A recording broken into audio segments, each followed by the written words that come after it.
Hello everyone, welcome back to Crafts by the Bow. Today I'm going to make a card that uses a fold that I've used lots of times before, but I haven't used it for a long time. And it's a simple little fold card that you just add a ribbon or a piece of twine and it will open, and you can put another layer of card on here that you can stamp on, and the same on the inside. And I think this sort of card's been around forever, but when I make a card, and if I'm keeping the template, I often put all the directions on the back, and I put who made the card that I saw and used the instructions from. So it says I watched Dawn Griffith and I used her measurements.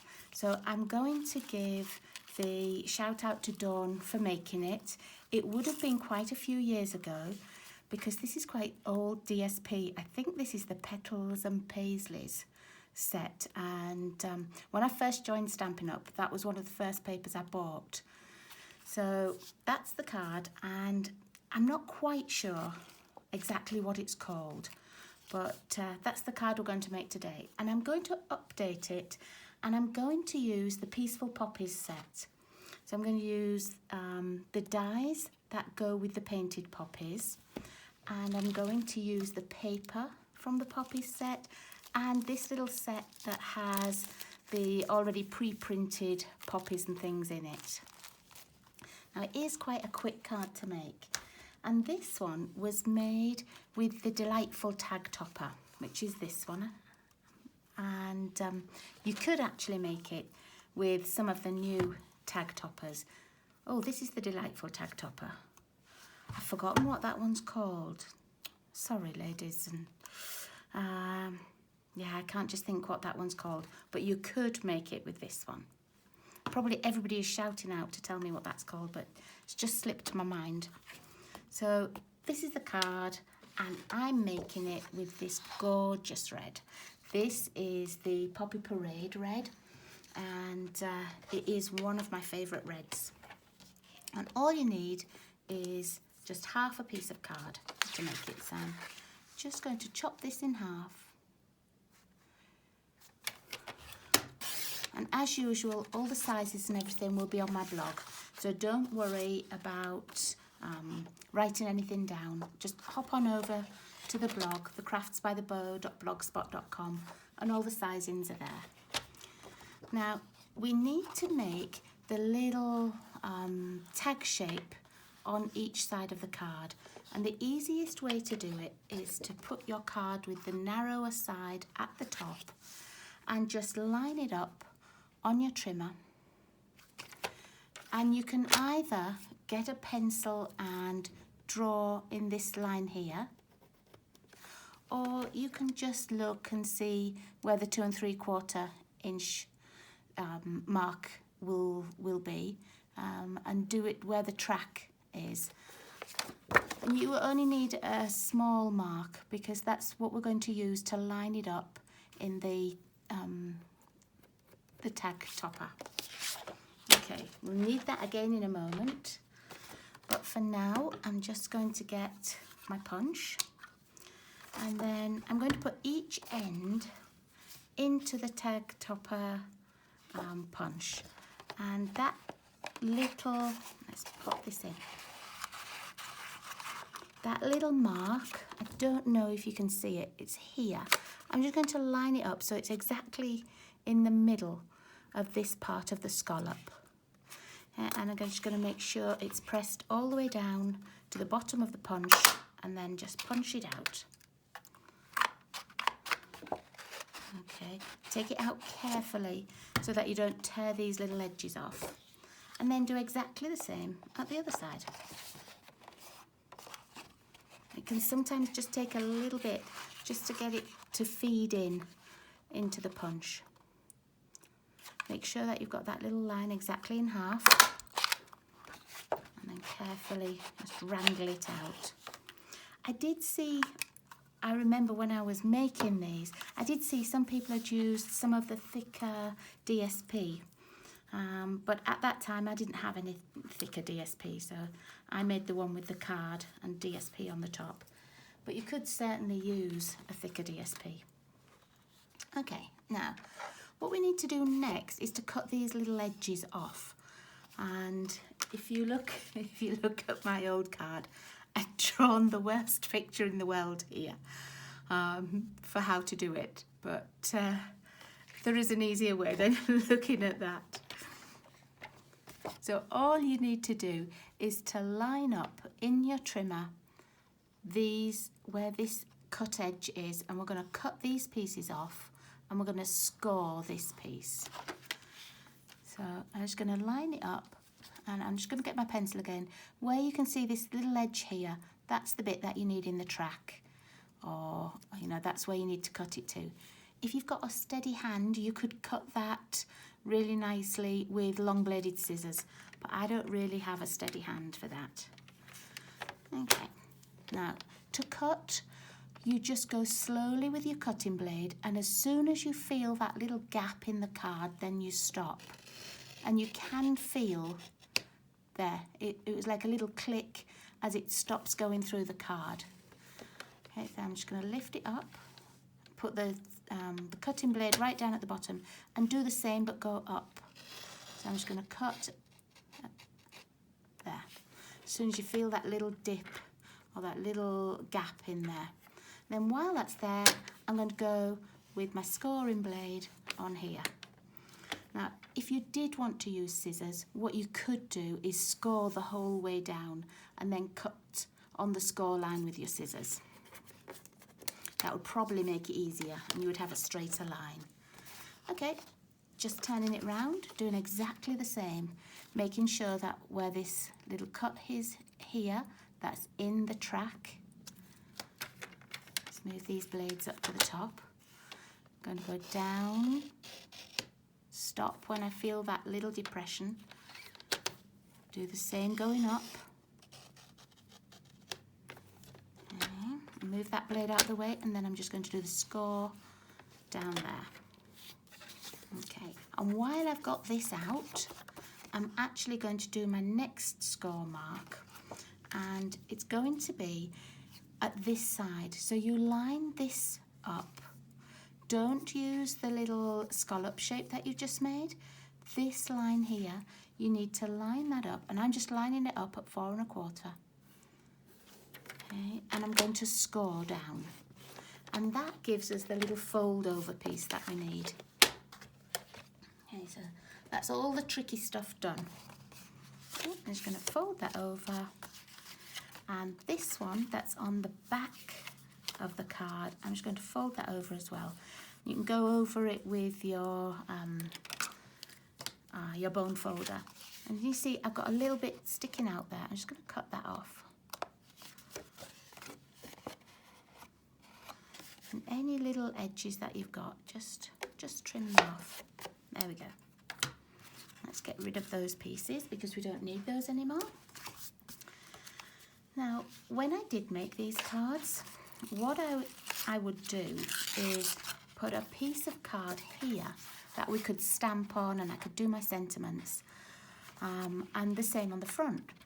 But for today, I've chosen 2 of the pieces of the poppy paper, and I actually want to be able to see that. I don't want to cover it up with white card.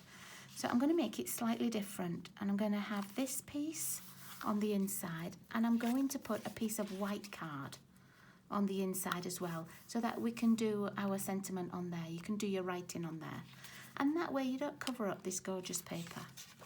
I'm just going to attach that. I'll just get my glue. I'm only using my wet glue.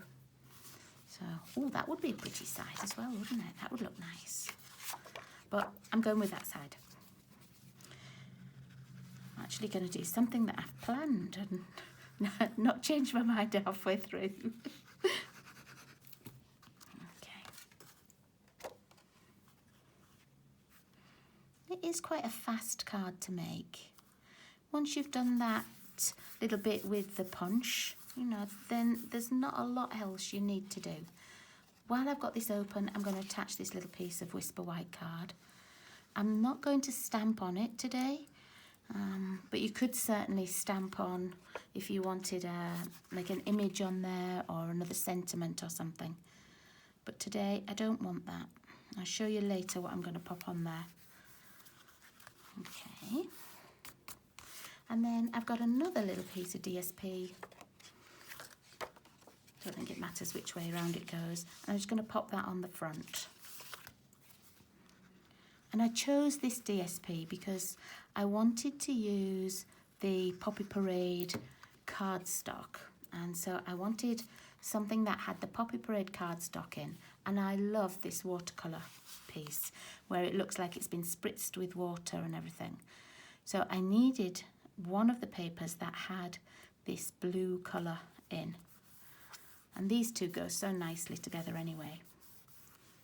Okay, so there's the base of our card.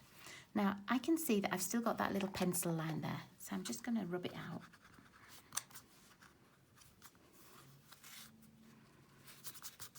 There we go.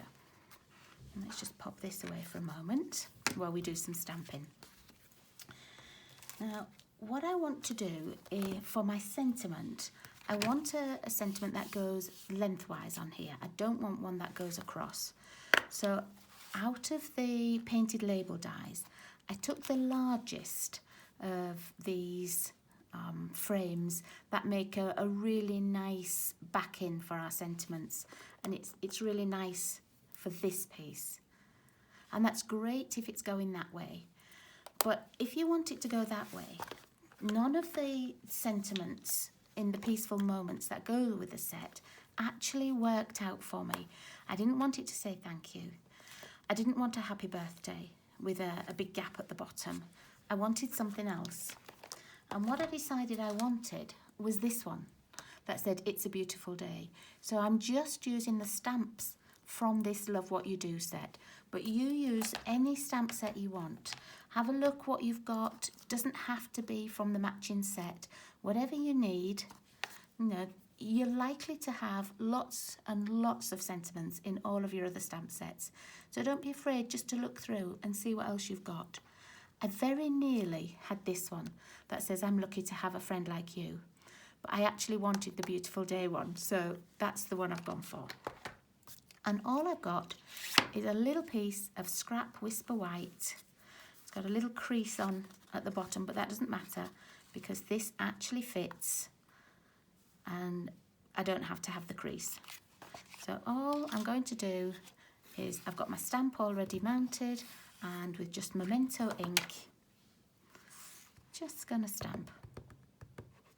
And just make sure that I've got black all over there. And it's nice and dark. If you're ever worried about not having enough ink on, and if you think you might need to stamp it twice, just use the Stamparatus, and then if you don't get enough ink the first time, you can re-ink and press down and it's in exactly the right place again. So that makes stamping really easy, especially if you've got long sentiments. Okay, so all I've actually done, I've cheated and I've already done this. All I did was put it through with this frame, and this is the piece that I've got. Okay, so that's going to go on the front here. Okay. And then I told you I was going to use the little pre-cut pieces. What I did look at as well were the flowers, and I took out this flower. And I looked at the black pieces that were already in here because some of them I quite liked too. Let me just get this set back. I always keep extras that I stamp or print or anything. Oh, I didn't put it in there. I probably put it in the sentiments box. I stamped a few things first. Some are left over from different projects and some are what I've stamped today. I quite liked this banner piece going lengthways. I liked the circle that comes in that set as well, with the happy birthday on and then the flowers. But I really wanted a longer sentiment, so that's why I went with this frame. But there are some nice things in this little pack. Another one that I looked at was this little scalloped piece because I thought it would look really nice under here, just at the edge of the card.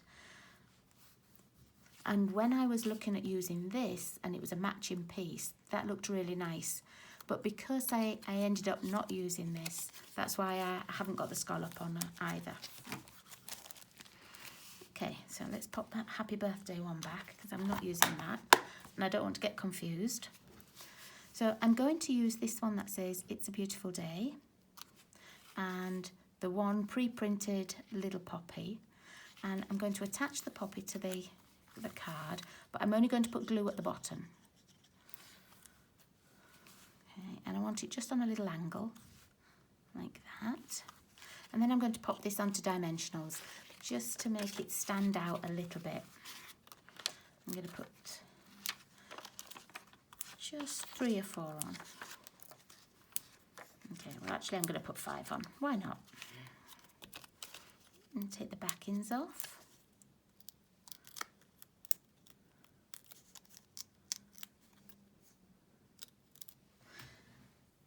I do really enjoy looking back through cards that I've made and the templates that I've kept, because you tend to forget about things and then you think, oh yeah, look, I haven't made that for a few years. Let's go back and make one of those. Okay, so that's going to be my front. On the inside, I've taken one of the longer poppy pieces and I'm just going to attach that just to give that continuity from the front to the inside. But you could certainly stamp an image there or another little sentiment or something. And as long as you've still got room for your writing, that's really nice.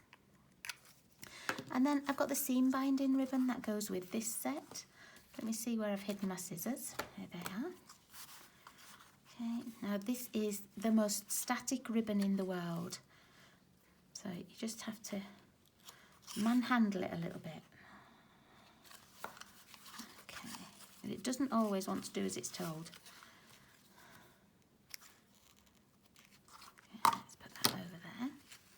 And I'm just going to tie a bow.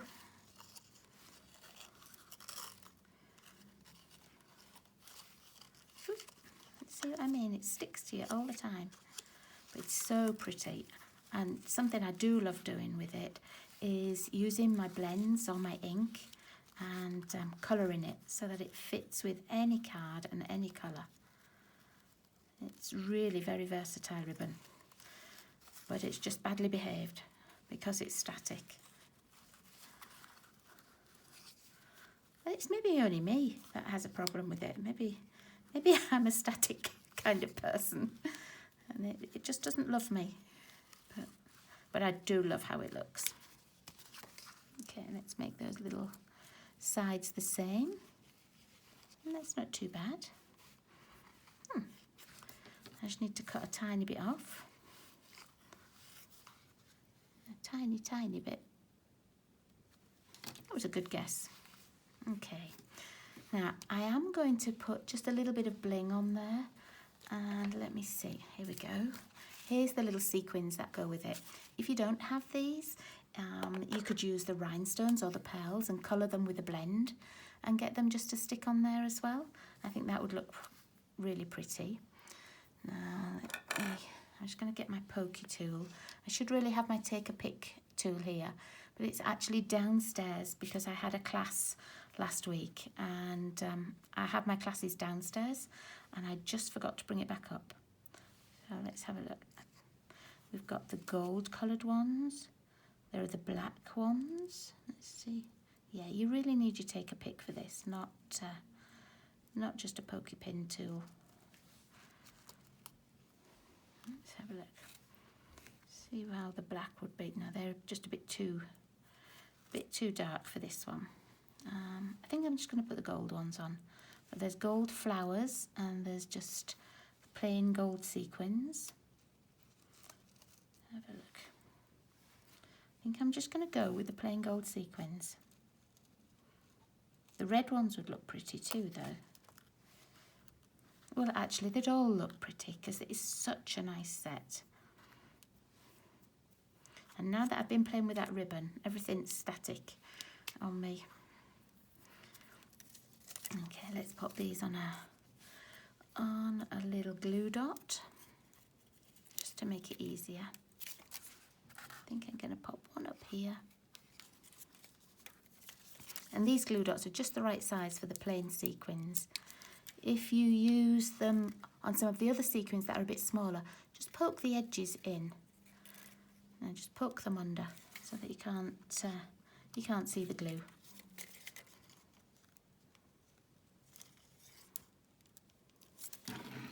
Okay.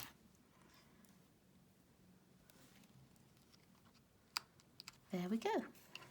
And so that's my card for today. Ooh. If anybody knows what this is actually called, just add it into the information at the bottom, just on one of the comments or something, because I really don't know what it's called. I only know that I used the measurements from Dawn Griffith all that time ago. So there we are. Thank you very much for watching me, everybody, and I will see you all again really soon. Bye, everyone.